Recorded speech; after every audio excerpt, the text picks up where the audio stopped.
liboso ya kiti nayo naye kosopa motema na ngai.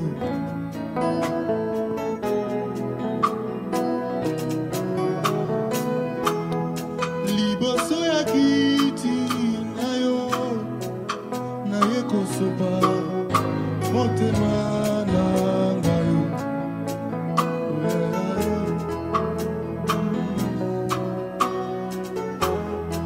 Oza oyo ngai na luka utamwakala lelo na moni Yesu.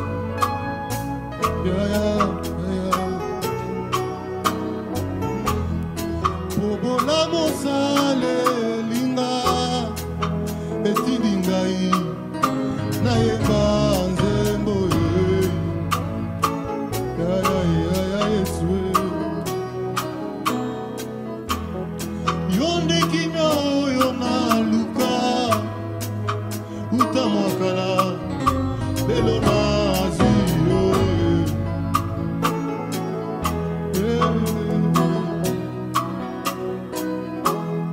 Po masumo limbi singa tika na yemba lisusu lelo.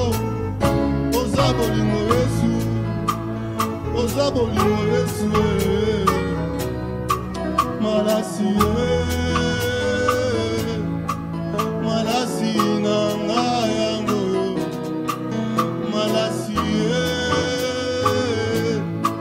malasi na ngai yango, malasi malasi na ngai yango, malasi na ngai yango Yesu. Nasobi sinanga yango yo na memi liboso na yo sinanga yango yo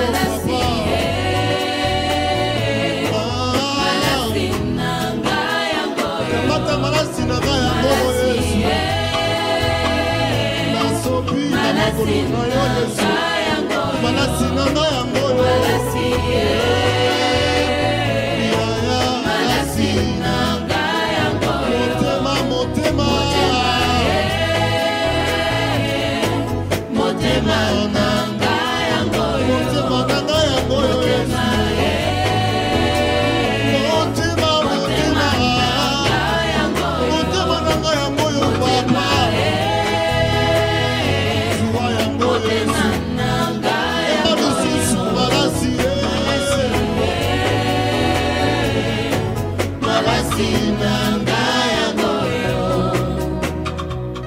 Ce matin, nous voulons nous présenter au devant de toi comme des parfums que tu vas agréer, Seigneur. Nous venons répondre nos cœurs au devant de toi ce matin. Tu peux lever ta voix encore ce matin, tu peux lever ta voix et te présenter à Dieu. Dis à Dieu, ce matin, j'aimerais me présenter à toi, Seigneur, afin que tu m'agrées encore une fois de plus, Seigneur. Je me présente au devant de toi, Seigneur. Moi, je ne vais pas seulement avec les parfums, mais je viens même de me voir avec l'objet qui contient en soi des parfums. Je viens briser le tout devant le toi. Je viens briser et élever les vases de parfums. Que mon culte de ce matin, Jésus, soit agréé par toi, Seigneur. Que mon culte de ce matin soit agréé par toi, Jésus. Nous voici dans ta présence, Seigneur, ce matin. Que ça qui vient habiter mon ami, Jésus. Que ça qui vient habiter mon ami, Seigneur. Yahweh, c'est toi le prince d'épée encore ce matin. C'est toi le prince d'épée encore ce matin, Jésus. Ce matin, nous voulons, oh mon Dieu, que tu viennes établir ton règne en ces lieux.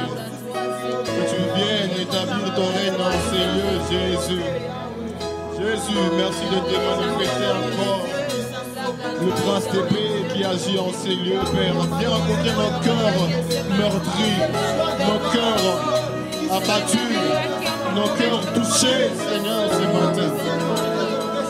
Jésus, Jésus, Jésus.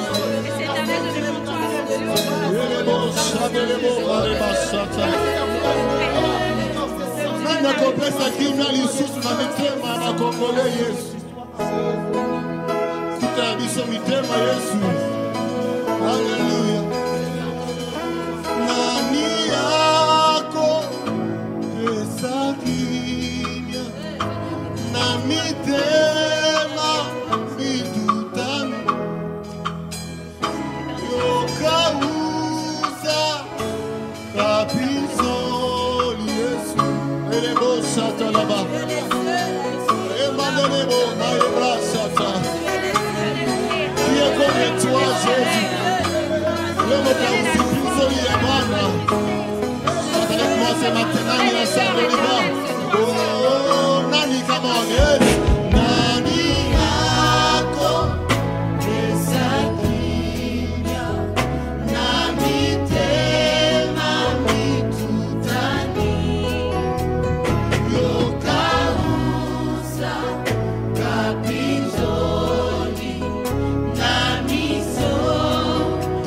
Ce matin, nani akopesa kimya? Nani akopesa kimya?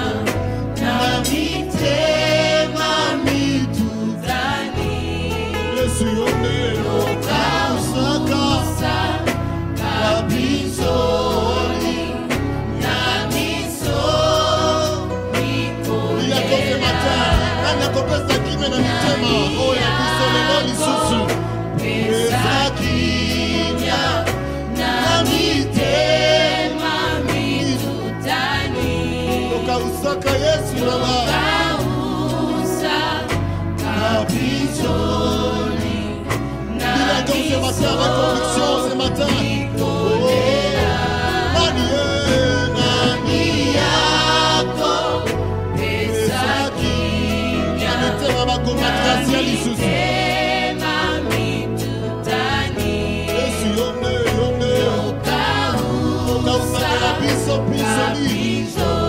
Alléluia.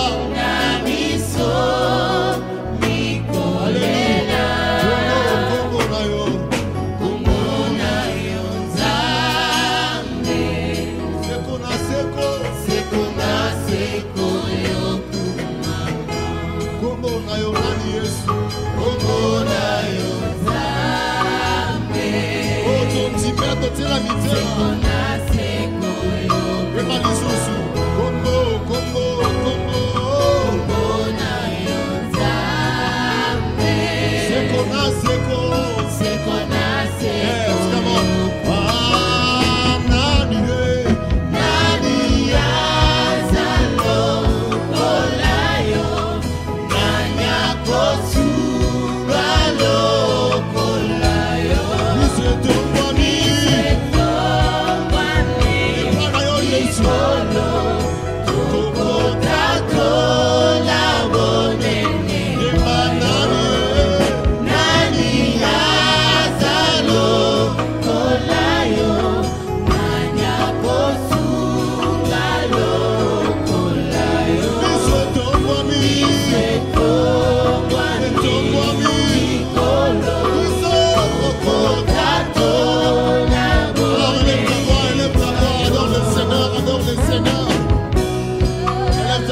Commence à proclamer encore ce matin la grandeur de ton Dieu. Attends les sous-sous ce matin. Beaucoup d'inanzambé que tu n'as pas les sous-sous n'est pas yozali. Là où tu es, élève ta voix, élève ta voix, élève ta voix. Come on, ce matin nous sommes là pour t'adorer encore Jésus. Nous sommes là pour élever ton nom Jésus. Nous sommes là pour contempler la grandeur de ton nom, Père éternel. Les machins de l'évo, ta présence,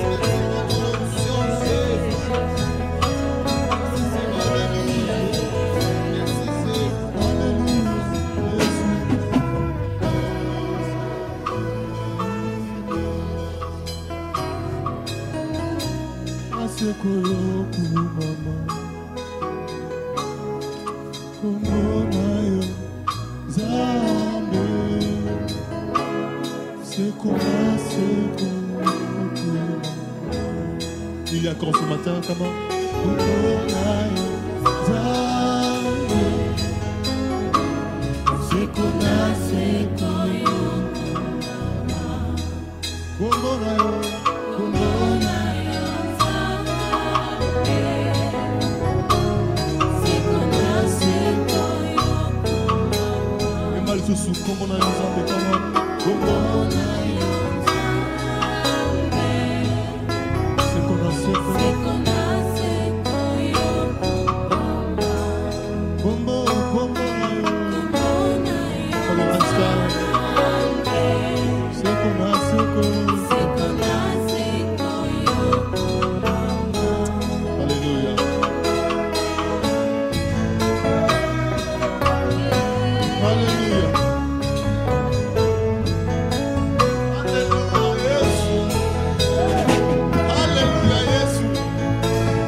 Son trône, mais la terre son marchepied.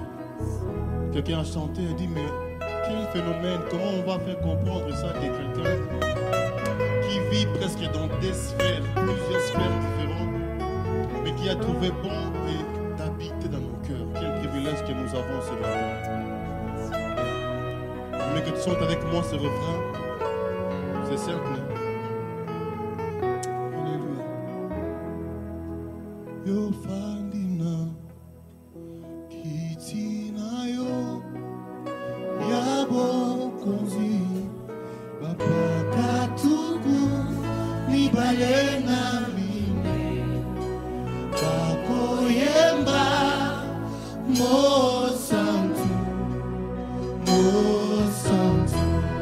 Il a comme ce matin, yo fandina kitina yo yabo konzi bapa katuku mibalena mine bakoyemba mo santu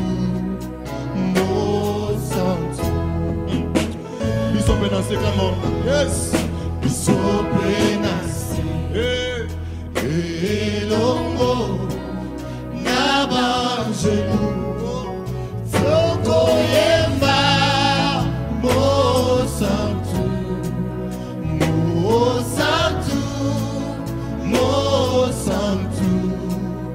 Alléluia.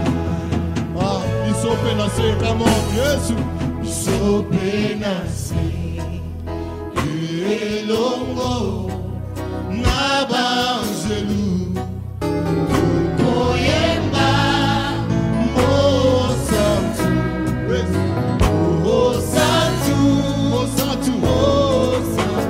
Alléluia. Nangumbami Yesu nangumbami yaoni bosana yo natatomi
Totatoli bosantu boyo. Totatoli bosantu boyo. Zambe. Totatoli makasi na yo na koko kamana. Totatoli makasi na yo. Zambe na totatoli bonzambe na Yesu. En ces lieux. Totatoli bonzambe na yo. Zambe na yo. Totatoli. Monene na yo Yesu. Zambe. Alléluia Yesu. Jésus.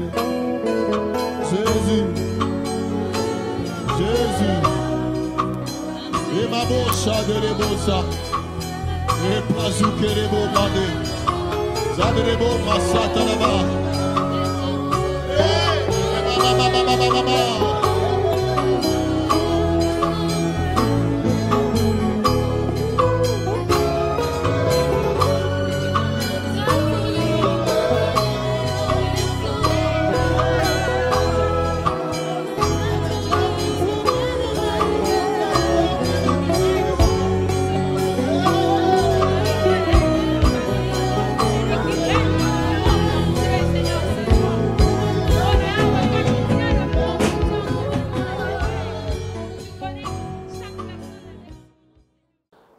Nous bénissons l'Éternel. Merci beaucoup, worshipers, pour ce moment fort de louange et adoration dans lesquels vous nous avez conduits.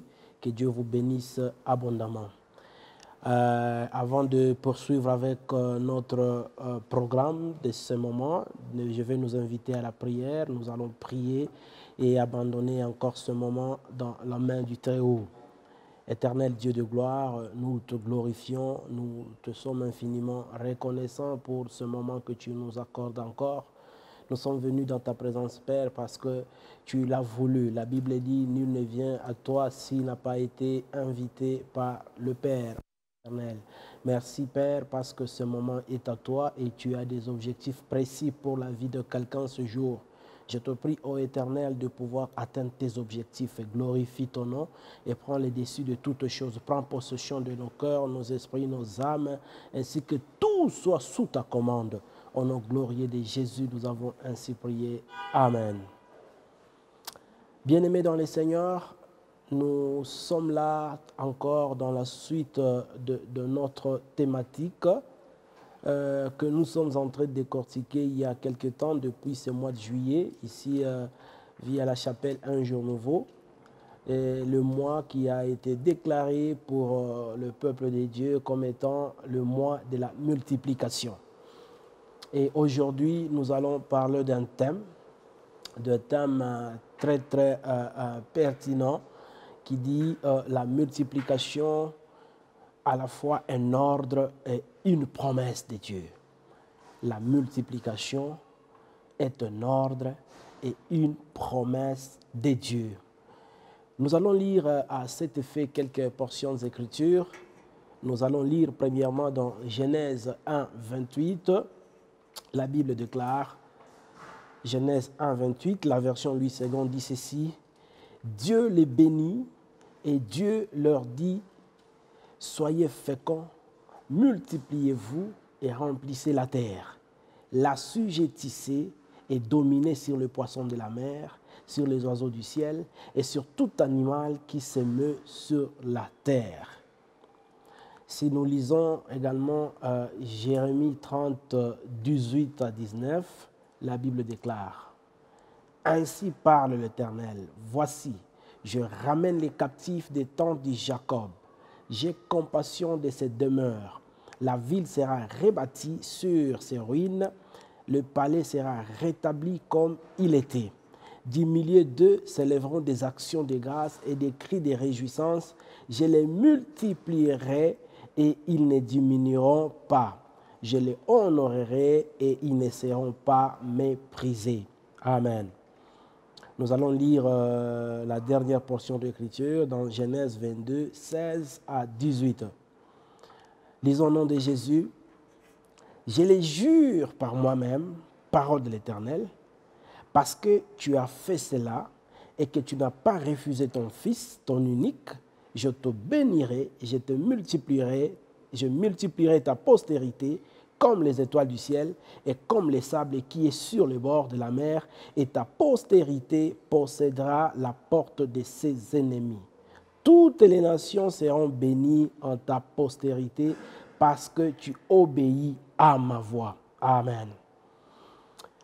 Bien-aimés dans les Seigneurs, nous venons de dire par le dernier passage, nous sommes en train de voir comment est-ce que Dieu est en train de jurer par lui-même, car il ne pouvait pas jurer par un autre nom. D'habitude, nous les hommes, lorsque nous voulons jurer, nous jurons par le nom qui est le plus grand que nous-mêmes là. Mais Dieu, comme il n'y a pas de plus grand que lui, il ne pouvait jurer que par lui-même. Et qu'est-ce qu'il est en train de dire à Abraham? Il dit, écoutez, je jure par moi-même, c'est ma parole. Comme tu as fait cela, comme tu as accepté de me donner ton fils, ton unique, moi Dieu, je te promets que je te bénirai, je te multiplierai. C'est pourquoi nous avons commencé par dire que dans notre thème, nous avons dit que la promesse et la multiplication plutôt est un ordre et une promesse de Dieu à la fois. Ça veut dire quoi un ordre? Nous avons lu Genèse 1, 28, là où Dieu donne un ordre à Adam. Il dit, écoutez, soyez féconds, je vous ordonne d'être féconds. Je vous ordonne de vous multiplier. Il donne un ordre.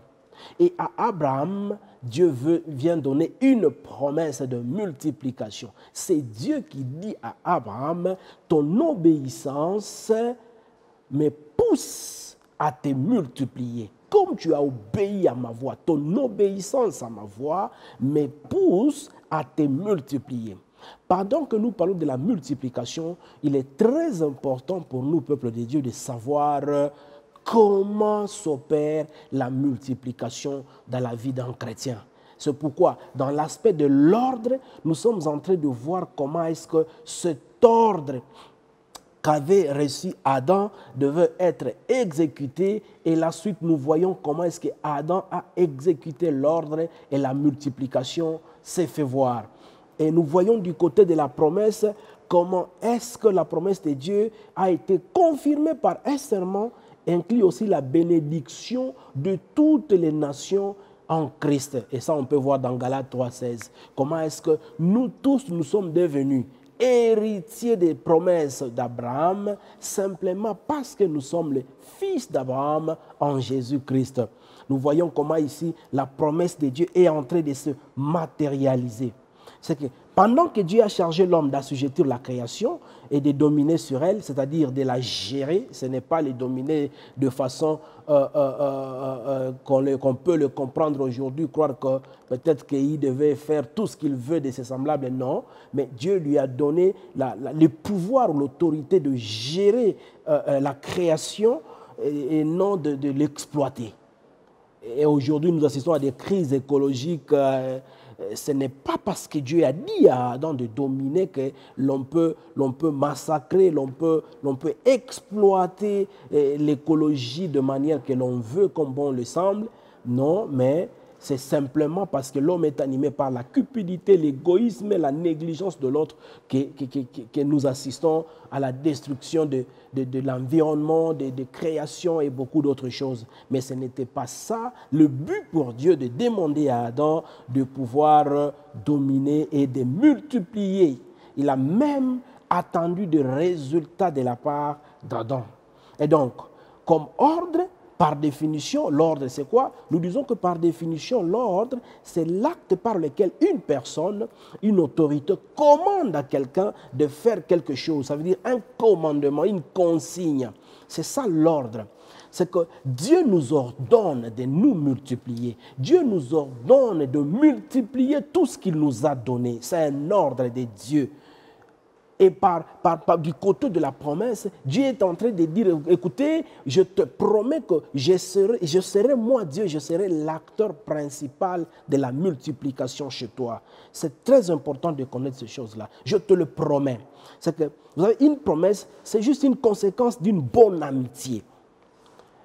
Une promesse, une conséquence d'une bonne amitié. Vous savez, on parvient à recevoir une promesse lorsqu'on est à bon terme avec la personne qui promet.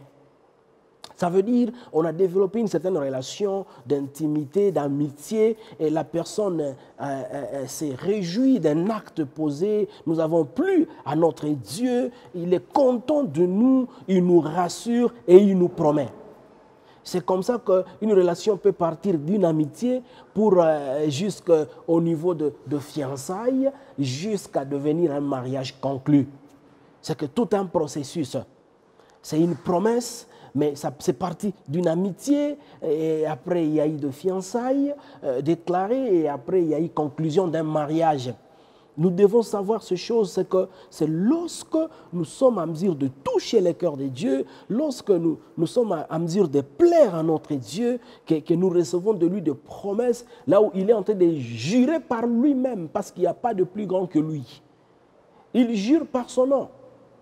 Et c'est comme ça que lui-même devient l'acteur principal de la multiplication dans notre vie, dans différents domaines que nous pouvons entreprendre.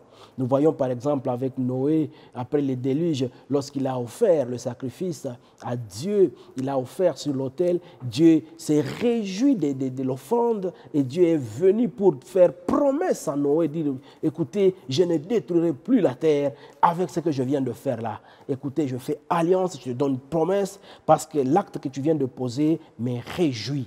Et ça, c'est très important que nous puissions savoir ces éléments. Alors, une multiplication étant à la fois un ordre et une promesse, nous allons voir quels sont les facteurs, les éléments qui favorisent cette multiplication. Nous devons connaître quels sont les agents catalyseurs, les agents qui provoquent même la multiplication chez nous. Peut-être que plusieurs fois nous passons à côté de la vérité, à côté de la plaque, sans comprendre que certains éléments, Dieu le met à notre portée pour nous permettre de nous multiplier. Mais parfois nous les percevons comme des obstacles, comme des problèmes, c'est simplement à cause de l'ignorance. Mais du côté de Dieu, il sait qu'il a permis certaines choses autour de nous, il a permis certaines réalités autour de nous, simplement pour nous permettre d'aller dans la multiplication. Alors, nous allons voir quelques éléments, quelques facteurs qui sont susceptibles à nous amener à expérimenter la multiplication dans notre vie, à expérimenter les succès dans notre vie, l'élévation, les résultats positifs dans notre vie. Et le premier élément que nous allons voir, bien-aimés dans les Seigneurs, c'est la discipline. La discipline. La discipline, c'est tout simplement par définition, lorsque j'essaie un peu de consulter les dictionnaires, Larousse me dit que la discipline, c'est une soumission à des règles ou à un règlement. Soumission à des règles ou à un règlement. Alors, plusieurs fois dans notre vie, enfants de Dieu, nous sommes attirés par la multiplication. Nous désirons devenir grands, nous désirons devenir élevés, mais sans comprendre que c'est quelque chose qui doit passer par un élément très important qui s'appelle la discipline. Tout en étant indiscipliné, je désire quand même atteindre le point supérieur que le Seigneur a placé pour moi. Et pourtant, la vérité, c'est qu'on ne peut jamais, alors jamais, commencer une œuvre et l'achever sans discipline. Dans chaque domaine de la vie, il y a des règles qui y sont établies. Et ces règles sont opposables à tous. Dès lors que j'embrasse un tel domaine, je m'engage dans une telle voie, je dois savoir quelles sont leurs règles, c'est quoi le règlement établi pour pouvoir attendre les succès dans ces domaines. Et cela est très important, bien-aimés dans le Seigneur. Les enfants de Dieu que nous sommes aujourd'hui, nous fonctionnons avec Dieu comme si Dieu était devenu un magicien pour nous, un féticheur, là où nous pensons que juste à force de lever la voix et de demander à Dieu des choses, et ça va se faire de façon automatique, nous allons simplement nous réveiller et remarquer la chose que nous avons désirée auprès de Dieu. Non, bien-aimés dans le Seigneur, notre Dieu est un Dieu qui respecte les mesures, le principe établi. Il respecte cela. Et c'est lui qui a créé des choses. Il a dit, écoutez, dans le domaine de ton ministère, si tu respectes tel régime, rassure-toi que tu vas atteindre le niveau qui est prévu pour cela. Et cela est très important. Lorsque nous lisons, par exemple, dans Luc 5, du 1er au 10e verset, nous sommes en train de voir l'histoire de quelqu'un qui nous enseigne beaucoup, qui nous inspire plus. L'homme de Pierre, Simon-Pierre, le pêcheur. Ici, lorsque nous lisons ces passages, nous comprenons une chose, qu'il était une fois qu'il se retrouvait au lac, à la mer, avec ses compagnons pêcheurs, et dans son travail de tous les jours, dans son travail de routine, Pierre s'est retrouvé toute la nuit en train de pêcher, mais sans rien gagner. Il n'a rien gagné. La Bible dit clairement qu'il n'a rien gagné de toute la nuit qu'il a pêché. Et le matin, il se réveille. Vous voyez, ce qui nous encourage ici, ce qui montre clairement que Pierre savait ce qu'il faisait. Il était discipliné dans son travail. C'est que le matin, quand bien même il n'a rien gagné, la Bible dit qu'ils se sont retrouvés en train de laver leur filet. Pourquoi Pierre doit laver son filet? Un filet qui n'a rien gagné. Pourquoi encore le laver? Un filet qui n'a rien donné, un don qui n'a rien donné jusque-là, qui ne t'a rien donné jusque-là. Pourquoi tu continues à l'entretenir? Pourquoi? Hein? Un ministère qui n'a rien produit jusque-là, pourquoi tu continues à l'entretenir? Pierre, ça ne t'a rien apporté, ça ne t'a rien donné. Mais par discipline, Pierre, il sait que je n'ai rien gagné aujourd'hui, mais la règle est telle que chaque jour, les filets doivent être lavés avant d'être jetés de nouveau dans l'eau.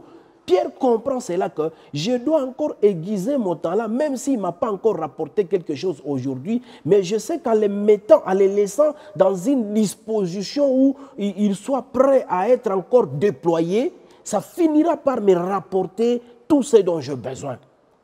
Pierre lave. Je suis en train de dire à quelqu'un, écoutez, il est possible que le potentiel que Dieu a déposé en toi n'a encore rien rapporté jusque-là. Tu fais ton travail, mais tu sembles ne rien avoir comme contrepartie, comme bénéfice. Lave encore, entretiens encore cela, entretiens et entretiens encore. La discipline veut que chaque jour, l'arme que le Seigneur nous a mise en main soit toujours en état de combat.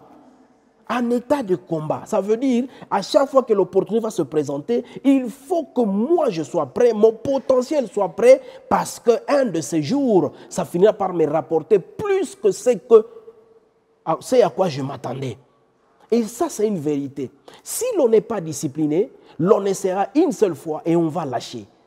On va oser une seule fois et comme on n'a pas gagné, on lâche, on se dit, écoutez, ça ne promet pas, apparemment, ça ce n'est pas mon lot. Non, Pierre n'a pas dit ça. Pierre n'a pas dit ça. Il n'a même pas condamné le filet. Il y a des gens qui cherchent à condamner leur filet. Pierre ne s'est pas pris au filet pour dire, filet, je te regrette, tu es nul, tu n'as rien fait. Il y a des gens qui se prennent à leurs dons. Ils se prennent à leur talent. Et ils se disent, écoutez, apparemment, j'ai reçu le don le plus moche de la vie. Apparemment, mon talent, là, c'est le talent le plus nul. Non, la faute n'est pas à ton talent, ni à ton don, ni au potentiel que le Seigneur t'a donné. Non, tu ne comprends pas que reste discipliné seulement et tu verras qu'un jour, si tu continues à entretenir cela, écoutez, ça finira par payer. Écoutez, regardons un peu avec Joseph, avec son filet. Il n'avait rien d'autre que le filet d'interprétation de songes. C'est tout ce qu'il avait comme filet. Mais même quand il a aidé les gens à interpréter leurs songes, il a même aidé certains à quitter la prison. Grâce à son don-là, les gens se sont dit, écoutez, je vais quitter. Donc j'ai déjà nourri l'espoir que je veux quitter la prison. Mais lui-même est resté dans la prison. Mais il n'a pas cessé à aiguiser son don jusqu'à ce qu'il est allé chez Pharaon. Il n'a pas dit à Pharaon, écoutez, je pense d'ailleurs que mon don ici ne me sert à rien parce que même quand j'ai interprété pour le panetier les chansons, mais qu'est-ce que j'ai gagné par la suite? Je sais aussi qu'en les faisant pour Pharaon, je ne gagnerai rien. Il n'a pas dit ça. Il est resté connecté. Et je vais dire à quelqu'un, la meilleure façon de continuer à laver notre filet, c'est dans la présence de Dieu. C'est par la vie de consécration. C'est par la vie de prière. C'est par la vie de connexion au Saint-Esprit. Lorsque nous lavons, Pierre n'a pas lavé son filet par le sable ou dans les sables. Il a lavé son filet dans l'eau. Et l'eau pour nous, c'est la parole de Dieu. L'eau pour nous, c'est la présence de Dieu. L'eau de la vie pour nous, c'est Jésus lui-même. Il a lavé son filet dans la parole de Dieu, dans la présence de Christ. Il a lavé son filet jusqu'à se rassurer que mon filet ici, pour la prochaine occasion, il n'y a pas d'obstacle qui puisse faire à ce qu'il ne puisse pas fonctionner normalement ou correctement. Gloire au Seigneur. La discipline. Nous devons savoir cela. La discipline. Nous ne sommes pas disciplinés plusieurs fois enfants de Dieu. C'est pourquoi nous arrivons à mi-chemin et nous arrêtons tout. Et nous avons comme impression que nous avons perdu inutilement le temps de servir Dieu, le temps de travailler dans un domaine, le temps de chercher. Non, non, non. Ce n'est pas parce qu'on a échoué une fois qu'il faut abandonner. Non. L'échec fait partie des expériences de la vie qui permettent de mieux réussir demain. Et donc, nous devons être disciplinés. Deuxième catégorie d'agents très importants dans notre multiplication, bien-aimés dans le Seigneur, ce sont nos ennemis. Les ennemis. C'est qui un ennemi? Un ennemi, c'est tout simplement une personne qui veut nuire à quelqu'un, qui cherche à le nuire, qui cherche à nuire à quelqu'un. Mais imaginez que quelqu'un de comme ça, l'on vous dise que c'est un agent important dans la multiplication. Ah, et là, ça nous renvoie déjà à comprendre pourquoi est-ce que Jésus lui-même nous demande de pouvoir prier pour nos ennemis. Et Jésus nous demande de pouvoir bénir ceux-là qui nous maudissent. Ça veut dire de pouvoir faire du bien à ceux-là qui ont tendance à nous nuire. Il est dit parce qu'il connaît les secrets qu'il a cachés dans nos ennemis, les secrets qui doivent concourir à notre bien. Et l'ennemi, nous allons voir ici que c'est simplement comme David a dit, il fait de mes ennemis mes marchepieds. Ça veut dire que ce sont les gens que les seigneurs essaient un peu de les constituer en escalier pour nous. Nous pouvons le voir également avec Mardoché. Mardoché qui a beaucoup fait pour sa cousine Esther. Mardoché qui s'est battu pour que sa cousine Esther aussi se retrouve dans le palais royal. Mais celle-ci a accédé à la royauté comme reine, mais a oublié complètement son cousin Mardoché qui est resté portier. Il n'a même pas cherché à se battre pour savoir les placer même comme un administratif, comme un intendant ou chef de maison royale, quelque chose comme ça. Non. Mardoché est resté portier. Mais c'est dans Aman qu'est venue la multiplication de Mardoché, l'expansion de Mardoché, l'élévation de Mardoché. C'est de Aman que venue cela. Et cela est très important pour nous, bien-aimés dans les Seigneurs. Nous devons savoir cela. Les exemples sont légion. Samson, par exemple. Samson, il ne pouvait jamais réaliser la victoire la plus importante de sa vie si Delilah ne lui est pas permis de se retrouver dans les temples. Delilah, qui pensait déjà en finir avec sa vie, n'a pas compris que le fait d'avoir lié Samson et l'amener dans les temples était pour lui une occasion en or qui lui a permis de tuer en ce jour le plus grand nombre de princes et beaucoup de dignitaires des Philistins. C'était une perte énorme pour le peuple philistin. C'est grâce à qui? Grâce à Delilah et tout le méchant autour de lui. Et donc, nous devons comprendre ces choses. Voyons un peu avec Daniel. Ni étaient les ennemis de Daniel. Daniel ne serait pas hissé au plus haut rang dans ce gouvernement où il travaillait. Le roi, j'aime la face du roi. Lorsque le roi revient, il pose la question à Daniel, après qu'on l'ait jeté dans la fosse au lion. Il demande à Daniel, Daniel, est-ce que ton Dieu t'a délivré des griffes de lion? Daniel dit, vis éternellement. Tu l'as toi-même dit. Son rôle, c'est de me délivrer du danger. La Bible dit clairement que l'ange de l'Éternel campe autour de ceux qui le craignent et les arrache du danger. Le roi n'a pas compris qu'il y a une vérité déjà, il y a une promesse qui est donnée pour cela. Et qu'est-ce qui s'est passé?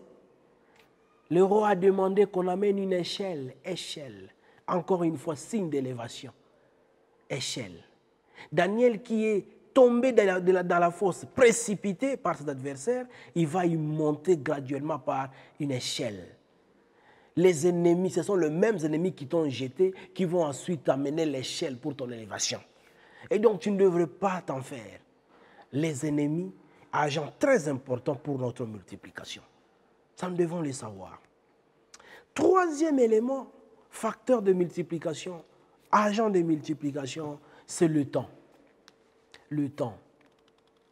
Vous savez, le temps, c'est un ingrédient très important qui intervient dans notre expansion, dans notre élévation, dans notre multiplication, dans tous les secteurs de la vie. Si nous voulons nous voir multiplier, Dieu nous multiplie en se servant du temps. Et Dieu lui-même respecte le temps. Il est très respectueux du temps. Quand bien même il est le maître du temps, il n'est pas soumis au temps, mais il respecte quand même le temps. Et il fait ces choses avec le temps et dans le temps. Très important pour nous de comprendre cela. Vous voyez par exemple, si Dieu était moi dans la création, j'allais simplement ordonner que toutes ces choses soient en un seul jour. J'allais simplement dire que tout soit. Et on allait simplement dire que tout fut. Moi, c'est fini, je pars dormir, je ne vais pas me casser la tête parce que j'aime les choses très faciles et vite fait. Non, mais Dieu dit premier jour, deuxième jour, troisième jour, quatrième, cinquième, sixième et le septième jour, il prend son repos. Il crée des choses de manière bien agencée, bien ordonnée, en suivant le temps, en respectant le temps. Même le temps de repos, il le respecte. Même quand il crée l'homme, vous voyez un bébé qui naît, Dieu l'envoie sur terre. Ce bébé, il naît avec les dents, il naît avec la barbe, il naît avec tout ce que vous voulez. Toutes ces choses se révèlent avec le temps. Il y a un temps pour que les dents commencent à pousser. Il y a un temps pour que la barbe commence à pousser. Il y a un temps pour que tout se développe chez cet enfant-là. Et donc, ne cherchons pas à nous réveiller un matin et expérimenter la multiplication. Non, Seigneur, tu as promis que tu vas me multiplier. Je veux qu'aujourd'hui même, que tu me multiplies aujourd'hui même, que tu multiplies mon business, que tu multiplies mon travail, que tu multiplies mes dons, que tu multiplies mes talents. Non, non. Le temps vient avec toutes ces choses cachées en lui. Il appartient à Dieu de le révéler au fur et à mesure. Seulement, nous devons être soumis au maître du temps et des circonstances qui est Dieu lui-même. Et avec le temps, il sera en train de nous révéler des choses. Vous savez, il y a des choses qui nous arrivent dans la vie. Ce n'est pas parce que nous avons beaucoup prié, ce n'est pas parce que nous avons beaucoup offert, simplement parce que c'était le temps indiqué par Dieu. C'est le temps qui était indiqué et qui est venu avec ces choses que nous avons tant recherchées. Le temps est un acteur très important dans la multiplication. Je parle de la discipline, je parle des ennemis, je parle de temps. Très important. Et nous devons comprendre ces choses, nous devons capitaliser ces choses. Pourquoi? Nous n'avons pas le temps à perdre parce que chaque temps qui nous est offert par Dieu est révélateur de choses. Quel est le message que le temps t'apporte en ce moment? Le temps que nous vivons de la pandémie, c'est quoi le message que tu saisis? Le comble sera que quelqu'un quitte ce moment de confinement, de pandémie mondiale, sans aucun message que le temps lui a apporté. Là, c'est un problème. Mais quelqu'un d'inspiré, quelqu'un d'intelligent a tiré beaucoup de leçons, beaucoup de messages. Et il y en a qui écrivent des livres dans plusieurs domaines de la vie, simplement partant du temps difficile que le monde est en train de traverser. Le temps. Très important. Et ça, nous devons beaucoup plus le savoir parce que chaque chose a son temps, comme le dit Ecclésiaste. Gloire au Seigneur. Quatrième agent très important dans la multiplication s'appelle l'homme ou la connexion. L'homme ou la connexion. Vous savez, l'homme, c'est quelqu'un en qui Dieu a placé beaucoup d'éléments qui doivent profiter à toute personne qui aspire à la multiplication. Ton prochain, ton semblable. Lorsque Dieu donne un commandement qui est d'ailleurs l'un des plus grands, des plus importants, parce qu'il dit tu aimeras ton Dieu et tu aimeras ton prochain, parce que c'est le commandement qui lui est semblable. Il essaye un peu d'égaler les deux commandements, c'est parce qu'il sait le mystère qui se cache dans l'autre. Ça veut dire beaucoup de choses que nous recherchons se trouvent déjà chez l'autre. Dieu a déposé des grâces chez l'autre. Dieu a déposé beaucoup de talents, de dons chez l'autre. Beaucoup de bagages de connaissances chez l'autre. Et lorsque tu es un enfant de Dieu, tu aspires à la grandeur, tu aspires à la multiplication, tu dois considérer l'autre et savoir qu'il est possible que Dieu ait déposé un grand trésor qui m'est profitable pour que j'atteigne mes objectifs. Nous devons savoir ces choses. Ceux-là qui pensent qu'ils n'ont rien à voir avec les autres, ceux-là qui pensent qu'ils n'ont rien à trouver chez les autres, c'est simplement parce qu'ils n'ont pas de connaissance de ces vérités. La Bible déclare clairement, celui qui veut devenir grand n'a qu'à marcher avec le grand. Proverbe est clair. Et donc, ce que nous devons savoir, c'est que la grandeur que nous déposons se trouve déjà chez les autres et les autres détiennent les secrets, les codes pour que j'accède ou j'arrive à la grandeur qui m'est destinée dans le domaine dans lequel le Seigneur m'a appelé. Je dois comprendre cela. L'homme. Vous savez, Esther, malgré toute la grâce de Dieu, toute la faveur de Dieu qui était sur elle, elle avait besoin d'un Mardoché pour l'introduire dans cette compétition. Ce n'est pas parce que tu es belle, ce n'est pas parce que tu as eu toute la grâce de Dieu que tu n'as plus besoin d'un homme pour t'introduire. Écoutez, Jésus dans toute sa divinité, il est venu Dieu, il a vécu Dieu, il est mort Dieu, il est allé au ciel Dieu, mais il a eu besoin d'être introduit par Jean-Baptiste. Et les gens ont connu Jésus par Jean-Baptiste, qui a commencé à annoncer sa venue. Et quand il est venu pour se faire baptiser, Jean a répété pour l'écouter, voici l'agneau de Dieu qui ôte les péchés du monde.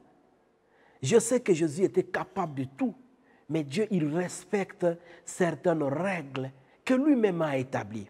Si Jésus a eu besoin d'être présenté en tant que tel, d'être précédé par un autre homme qui puisse annoncer sa venue, nous avons également besoin, pour accomplir notre mission, pour atteindre nos résultats, nous avons besoin de connexion. Nous avons besoin d'un homme qui te connecte.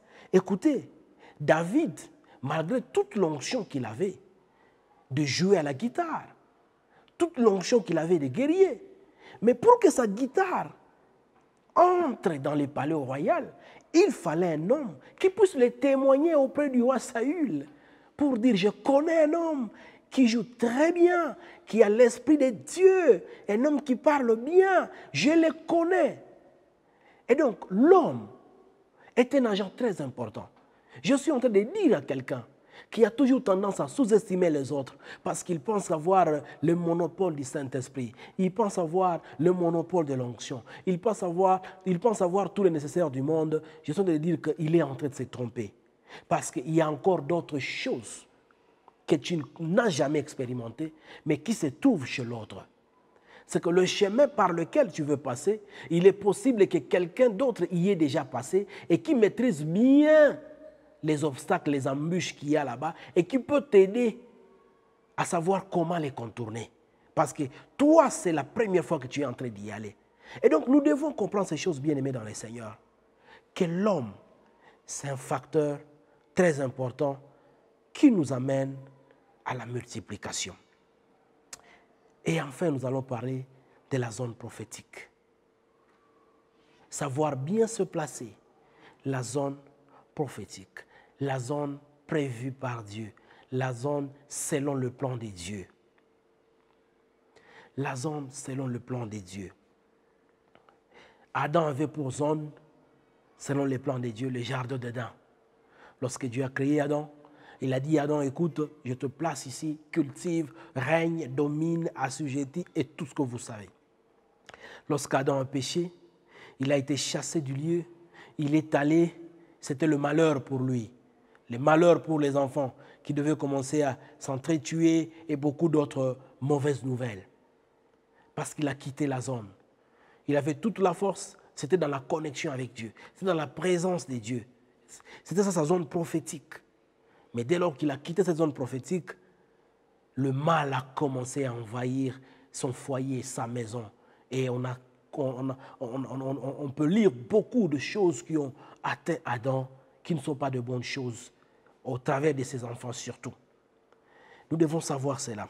Joseph, comme nous l'avons dit tantôt, il pouvait bien rester à côté de son père, j'aime mon papa, tout ça, mais l'appel de Joseph devrait se matérialiser en Égypte. Il devait à tout prix rencontrer les hommes, le besoin qui était en Égypte. Ça veut dire quoi? Ça veut dire que aussi longtemps que nous allons nous-mêmes définir les lieux, les endroits où nous voulons travailler, où nous voulons servir, eh bien, nous serons en train de désobéir au plan merveilleux que le Seigneur avait déjà conçu pour nous. C'est que si nous voulons connaître la multiplication, nous devons également avoir l'oreille qui écoute clairement la direction du Saint-Esprit, l'orientation du Saint-Esprit par rapport à où est-ce que nous sommes censés déposer nos potentiels, déposer les trésors que le Seigneur a cachés en nous pour son peuple. Nous devons savoir cela. Les dons que le Seigneur m'a donnés, le ministère que le Seigneur m'a donné, où est-ce qu'il veut que moi je l'exerce? Où est-ce qu'il veut que moi je puisse le servir? Parce que le besoin a aussi sa localisation.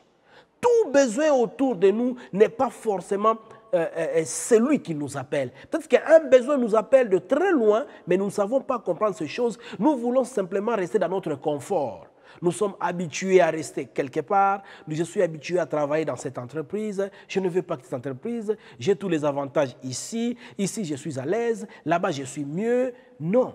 Ce qui préoccupe Dieu, c'est le besoin qui est exprimé et qui attend la solution qu'il a déposée seulement en toi. Dès lors que tu traînes les pas, il y a des problèmes qui chôment là-bas et qui n'ont pas de solution. Et donc, nous devons comprendre ces choses, bien aimées dans le Seigneur, que ce n'est pas nous qui dictons Dieu. Ce n'est pas nous qui disons à Dieu, voilà ce que nous voulons faire, c'est ça. Là où je vais aller, c'est ici. Ce que je vais avoir, c'est ça. Non. C'est Dieu qui nous utilise. C'est Dieu qui se sert de nous pour de besoins que lui-même a déjà identifiés et il sait que la bonne forme pour combler les vides qu'il y a dans ces lieux, dans cet endroit, se trouve en moi, se trouve en toi. Gloire au Seigneur. Nous devons le savoir. Voyons l'exemple avec les 5 pains et les 2 poissons de ce jeune homme. Ces 2 poissons et ces 5 pains ont subi la multiplication parce qu'ils s'étaient retrouvés dans le bon endroit. Le bon endroit. Premièrement, dans le désert, là où il y a un besoin criant. Il y a un besoin criant. Les gens ont faim. Les boulangeries sont très éloignées du lieu. Deuxième des choses, dans la présence de celui qui avait promis de multiplier tout ce que nous avons. Nous l'avons lu précédemment avec Abraham, la promesse qui était donnée à Abraham. Et les 5 pains et les 2 poissons se retrouvent auprès de celui qui avait promis de devenir l'acteur de multiplication. C'est comme ça qu'il n'y aurait pas d'hésitation à pouvoir connaître la multiplication. Si ton don se retrouve dans un lieu où le besoin est criant, ton talent se retrouve dans un endroit où il y a tellement un besoin, et que cela ensuite se retrouve dans la présence de celui qui a promis de te multiplier par ses dons, par ses talents, écoutez, l'impact sera automatique. Les gens vont expérimenter cela de façon automatique. Il n'y aura pas à se casser les nerfs parce que le coefficient de multiplication est déjà mis en exergue, Jésus lui-même. Il va simplement prendre tout ce que tu vas lui présenter et comme tu as accepté de venir avec ça dans un lieu où il y a un grand besoin, et donc tout va se passer de façon automatique. Ce que nous devons savoir, bien-aimés dans le Seigneur, c'est quoi? C'est savoir identifier là où le besoin nous appelle le plus. La famille dans laquelle tu es, tu te plains souvent que je suis dans une famille qui ne connaît pas Dieu, la famille de païens, à gauche, à droite, machin. Écoutez, mais c'est le bon endroit pour la chose que Dieu a déposée en toi. C'est le bon endroit pour le Jésus que tu portes en toi. Parce que le besoin, il est criant là-bas. Et donc, ça vaut la peine pour toi de mettre à la disposition de toutes ces personnes-là les deux poissons et les 5 pains que tu détiens. Et comme Jésus est avec toi, comme tu es dans sa présence, la multiplication se fera de façon automatique. Tu devrais donc arrêter de te plaindre parce que tu es au bon endroit.